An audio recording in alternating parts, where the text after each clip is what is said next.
Tu sais, c'est le truc de. Bah, c'est le truc de vous mettez trop de notes, monsieur Mozart.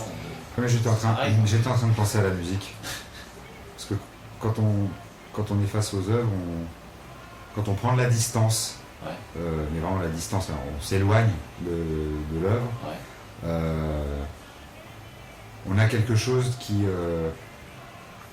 dégage une cohérence. En tout cas, on a quelque chose de monobloc qui fonctionne bien en termes d'équilibre et de masse, de choses comme ça, d'énergie. Et dès qu'on s'approche, on débouche immédiatement sur une très grande complexité et même par moments, je dirais, une forme de sabordage par l'ajout, par la superposition de couches, mais de couches presque au sens sonore du terme.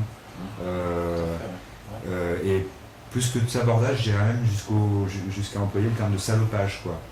Ce qui ne serait pas d'ailleurs incohérent avec les titres et l'ironie qui parcourt ton travail depuis que je le connais, depuis toujours, quoi, depuis que tu travailles, où il y a toujours ce tiraillement entre comment réexploiter les codes qui parcourent l'histoire de l'art et qui se constituent à un moment donné en clichés, en stéréotypes, mais pas dans le mauvais sens du terme, ou parfois dans le mauvais sens du terme, qui finissent par devenir des ritournelles. Donc comment réemployer ça, comment les faire se télescoper entre eux, et forcément à un moment donné le télescopage il produit du déchet, il produit de la scorie, il produit du surplus de surface, de la salissure, de l'émure. Mais même ça fait partie de l'histoire de l'abstraction, entre guillemets, ou de la peinture, tout simplement. Ouais, c'est ça, ouais, exactement. Ouais. Et c'est vrai que c'est des enjeux qui ne sont pas évidents à aborder parce que justement, le risque, c'est qu'à un moment donné,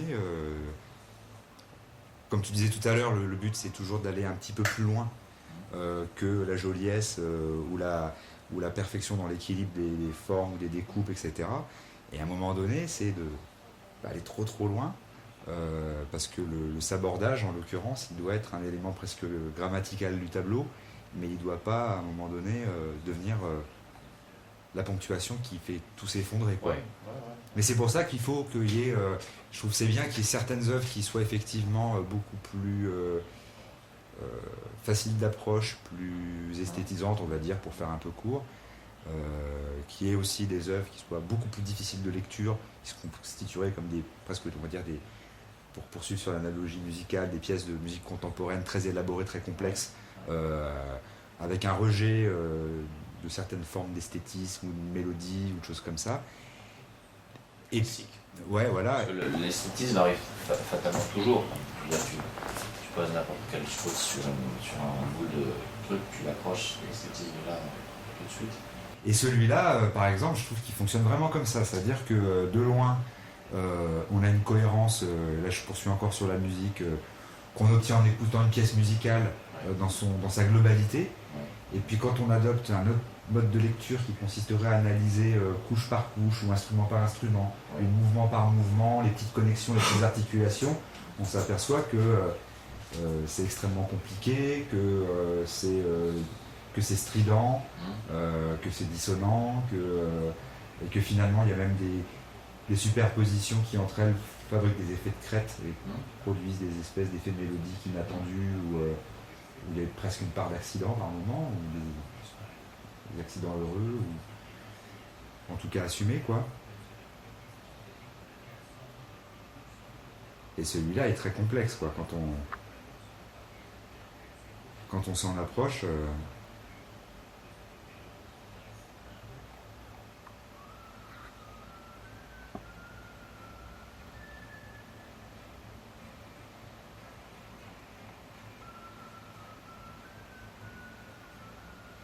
Et donc le titre pourvoir, si on l'envisage non pas en deux mots mais en un seul mot, serait l'idée de quoi alors pourvoir l'abstraction en cassation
conscience d'essayer de risquer un petit truc, quoi. Et donc d'être fatalement jugé aussi, ouais. Des jugements. Bien sûr, tu as l'audace ou la prétention de faire un tableau, mais en même temps tu penses quand même réussir à en faire un bon, donc ou un bien, ou trouver le petit truc qui va faire qu'on va reconnaître que c'est un tableau de Rémy Sberg et pas de Tartampion, donc ouais. En sachant très bien que c'est fait pour être jugé et que le premier juge c'est celui qui le fait, donc il est comme ça. Et puis puis oui, en 2 mots, parce qu'il faut rappeler qu'un tableau c'est fait pour être regardé, quoi. Regarder encore plus cela sous tous les angles et de plein de côtés, comme tu disais, de loin comme de près, de prendre le temps de se laisser imposer le temps du tableau et pas de faire l'inverse, c'est-à-dire j'ai que 5 minutes donc je vais consacrer que 5 minutes à un tableau, c'est pas, enfin, à mon sens c'est pas comme ça qu'on peut décemment regarder une peinture, en tout cas une peinture qui voudrait être plus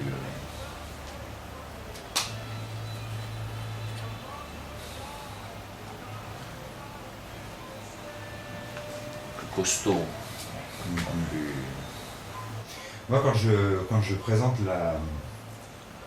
une des 3 œuvres de toi qu'on a dans la collection du Frac Auvergne, l'œuvre qui s'appelle Pour l'instant, qui est réalisée sur du miroir acrylique, cette œuvre qui a la particularité donc, non seulement de refléter son spectateur, mais de refléter tout son environnement, et plus que de le refléter, de l'absorber, de le phagocyter, de l'avaler, d'avoir aussi la particularité, lorsqu'elle est prise en photo, de garder en elle la trace, le témoignage du lieu dans lequel elle a été accrochée, y compris avec les œuvres qui l'environnent, et le photographe évidemment qui se trouve devant. Et moi j'ai souvent... il y a une approche en fait qui moi me paraît la plus simple pour parler de cette œuvre-là à un public qui n'est pas toujours un public très averti, etc. C'est l'analogie du DJ, quoi. Je dis aux gens, voilà, le DJ finalement il a pas d'instrument de musique, il a des bacs remplis de vinyles, ces vinyles il les connaît par cœur, il est invité dans une discothèque un soir, il amène ses bacs avec lui, pose ses vinyles sur les platines, il fait un mix, le soir suivant il est invité dans une autre discothèque, il amène les mêmes bacs avec lui et il va faire un mix qui sera totalement différent. Et j'aime bien cette manière de comparer ce travail du DJ et donc du sampling avec la manière dont ces œuvres sur miroir réagissent avec leur environnement immédiat, la manière dont finalement elles sont totalement insaisissables parce que sans cesse changeantes, qu'elles soient juste vues ou qu'elles soient alors encore plus photographiées, où là pour le coup elles s'imprègnent de manière définitive dans leur reproduction du lieu dans lequel elles sont photographiées.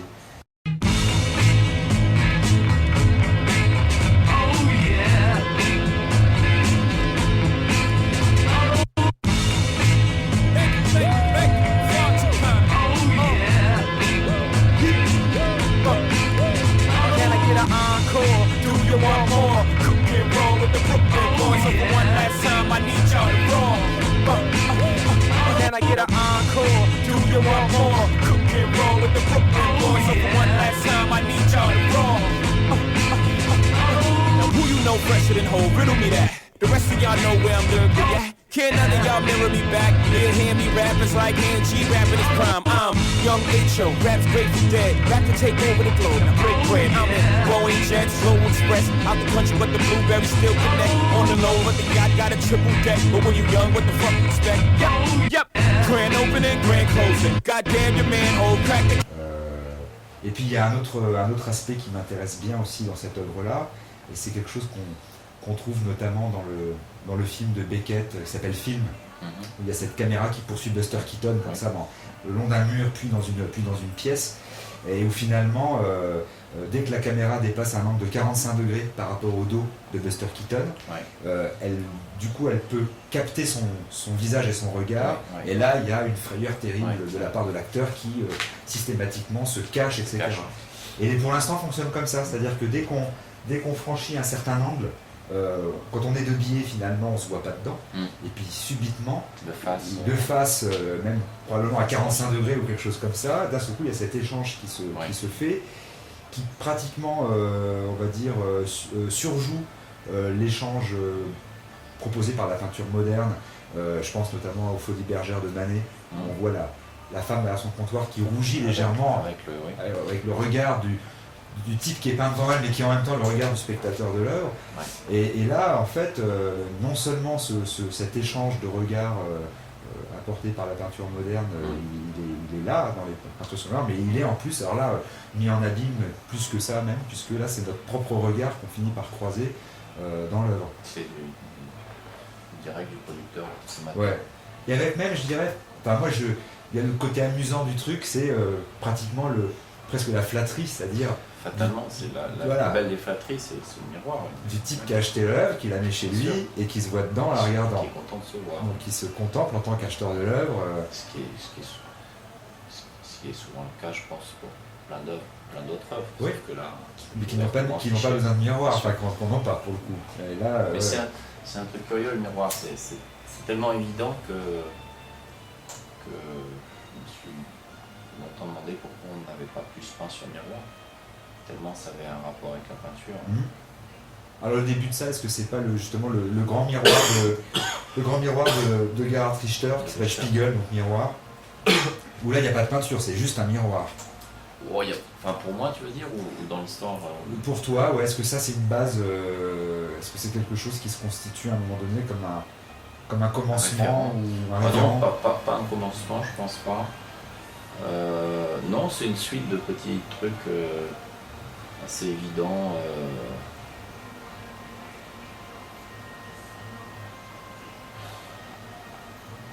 Non, c'est une suite de petites choses. Ça fait. Tu connais mon travail depuis une quinzaine d'années. J'avais déjà fait une série qui s'appelait Lointain, avec des gouttes qui étaient déjà sur le.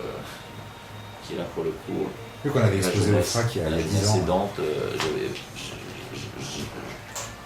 J'avais vraiment opté pour rivaliser, pour essayer de rivaliser avec la surface réfléchissante du miroir, et même si elle était un demi-échec, ça donnait une espèce de curiosité à cette série. Non, c'est un truc constant, c'est la peinture ultime, et en même temps c'est toutes les peintures, c'est un truc, c'est très bizarre. C'est d'autant plus bizarre que c'est direct. Et en même temps, je repasse ce que je peux dire, parce que je dis que c'est la peinture ultime, mais c'est pas une peinture. C'est ce que moi, en tant que peintre, je peux essayer d'apporter face à ce phénomène magique qui dure depuis des millions d'années, qui est un homme se regardant dans un reflet. Elle changera tout le temps. Il se regarde fatalement à l'intérieur de lui-même aussi. Enfin, ça touche à plein de choses comme ça d'une manière très légère. Moi, c'est un truc qui m'intéresse pas mal, c'est que c'est très lourd, mais en même temps, c'est présenté sans texte. Oui, et alors, mais justement, les titres que tu donnes à tes séries de peinture depuis le départ, qui sont très souvent des titres ironiques. Je pense à Bluff, En effet, ou Hop, ou Abracadabra. Il y en a plein comme ça. Hein. Est-ce que c'est pas une manière de contrecarrer ce que tu viens de dire, c'est-à-dire de dire bon, oui, je suis effectivement dans une réflexion très très avec beaucoup d'acuité sur l'histoire de l'abstraction, sur l'histoire de la peinture, mais en même temps, c'est pas non plus, il y a de l'ironie, il y a de l'humour, donc je prends une espèce de distance. C'est comme un garde-fou. C'est un garde-fou, oui. C'est un garde-fou, c'est une manière de dire tout ça, c'est une mascarade, donc c'est aussi une manière de remettre les choses à plat, et pas forcément. Je suis pas un philosophe, quoi, donc j'ai pas cette prétention-là. Et puis c'est une manière aussi peut-être pour d'autres personnes d'avoir prise sur un travail d'une manière simple. Oui, mais on a l'impression parfois, par exemple je pense à En effet ou à Bluff, qui sont donc deux séries qui sont présentes dans la collection du FRAC, que ça désamorce tellement que pour certains spectateurs ça désamorcerait presque trop. C'est-à-dire, ah oui, finalement c'est En effet, Oui. peinture rose, un peu iridescente, avec juste une petite Oui. ligne comme ça sur une tranche. Ouais, je suis pour donner une importance au cartel, mais il faut remettre le cartel à sa position. Ça, ce n'est qu'un cartel par rapport au tableau. C'est quand même son nom. J'ai oublié le nom de ces artistes qui, certains l'ont fait. On peut très bien mettre un cartel de la même taille qu'une peinture. Mhm. À ce moment-là, on peut jouer sur ce principe-là, mais c'est son nom. Mais ce sont des noms généralement suffisamment légers, enfin, en tout cas pour moi, Ouais. pour être pris, même si c'est une blague, ça reste une blague courte. On n'est pas là dans une. Et c'est pas ni une théorie, ni un concept lourd. Ça, c'est vrai, c'est une constante. Avant, je mettais 100 titres pendant longtemps. Et ouais, j'essaie de trouver à chaque fois une espèce de petit. J'appelle ça un marchepied, moi. On peut ne pas lire, comprendre le tableau, ou comprendre une partie du tableau sans comprendre le titre, ou sans lire le titre. C'est pas très gênant.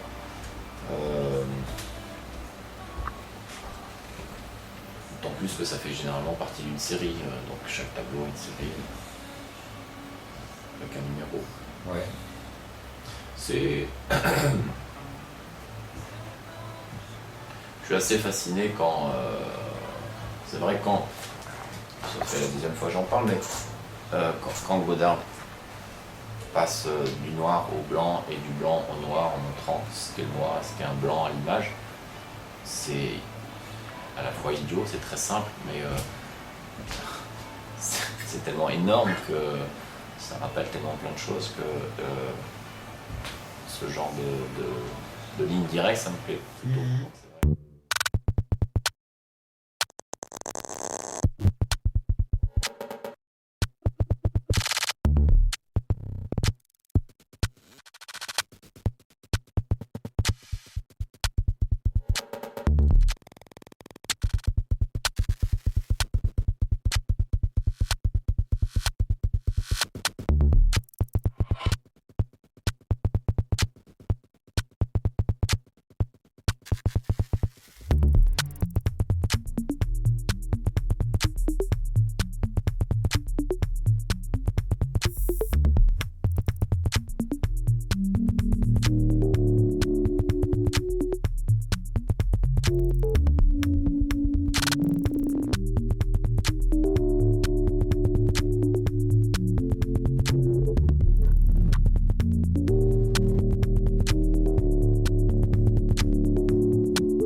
terminé par exemple? Je m'ennuie, D'accord. tout simplement. Que ça marche pas, c'est vraiment quand je m'ennuie. Et quand des fois ça déborde et que je trouve une autre série. Bon, voilà. Ouais. Et là, je travaille avec 2 ou 3 séries en même temps. Et puis à un moment, j'ai l'impression de refaire un tableau que j'ai déjà fait ou que je joue d'une manière que j'ai déjà joué, donc j'arrête. Parce que ça, je crois que c'est pas bon, c'est une espèce d'éthique personnelle que je me suis mis. Et puis il y a aussi, j'imagine, des questionnements qui méritent plus de développement que d'autres. Oui, bon, le fait de complexifier, c'est un truc que je me suis mis au départ comme barre et que je monte de plus en plus, oui.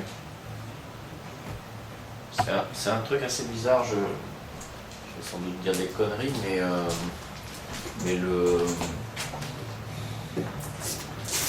j'ai un peu l'impression que l'abstraction a fait d'aller vers le simple, ou en tout cas vers le monocorde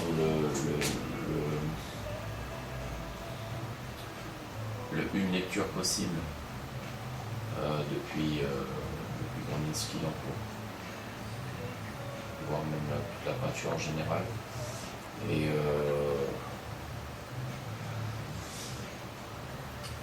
c'est vrai que moi j'en suis finalement venu à avoir de plus en plus d'intérêt pour des personnes qui ont essayé de complexifier la chose, de recomplexifier la chose. Comme qui, par exemple? Bah, j'ai assez peu de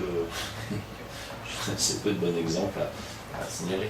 Peut-être l'un des seuls que je continue vraiment d'apprécier, c'est Stellar, ça c'est sûr, qui justement est parti du très simple pour aller jusqu'au très complexe, et puis qui se renouvelle tout le temps. C'est juste un travail de 6 ou 7 artistes. Enfin, le catalogue de Stella doit faire, je sais pas, 45 kilos, enfin, c'est quelque chose d'assez impressionnant.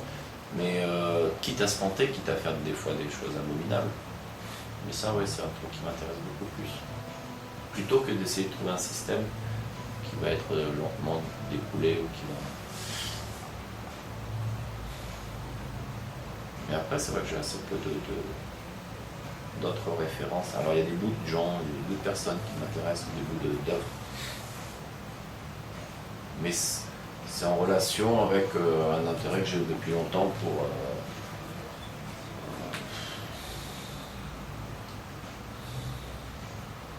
à la fois on va dire le milieu scientifique, enfin pas le milieu, mais la recherche scientifique autour de la théorie des cordes, des choses comme ça, qui est une espèce de description de l'univers qui ne serait pas, même si elle n'est pas prouvée, mais qui ne serait pas, qu'on nous bloque et si simple qu'on a bien voulu la faire croire. Et puis aussi d'une manière de pouvoir regarder un tableau fait après 1920, plus que 20 minutes, quoi, sans tomber dans une contemplation. Et ça, j'en trouve. C'est prétentieux, mais j'en trouve peu. Ce genre de tableau.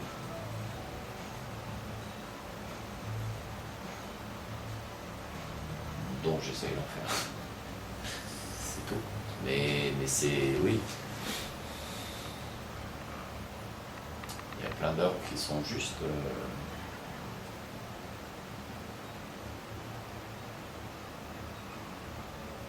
C'est la volonté... dans le travail d'un Vermeer, par exemple, c'est ce qu'on trouve, je crois, et c'est ce qu'on trouve dans les plus grands, enfin chez les plus grands, c'est d'avoir une quinzaine d'entrées possibles dans le tableau et une quinzaine de sorties. Entre-temps, on a pris juste 250 chemins et pourtant le tableau est grand comme ça. J'ai pas l'impression qu'on trouve ça. Ou alors c'est moi qui suis complètement anachronique, ce qui est possible aussi. Mais dans le XXe siècle, j'ai l'impression qu'on n'a pas ce genre de rapport à l'œuvre.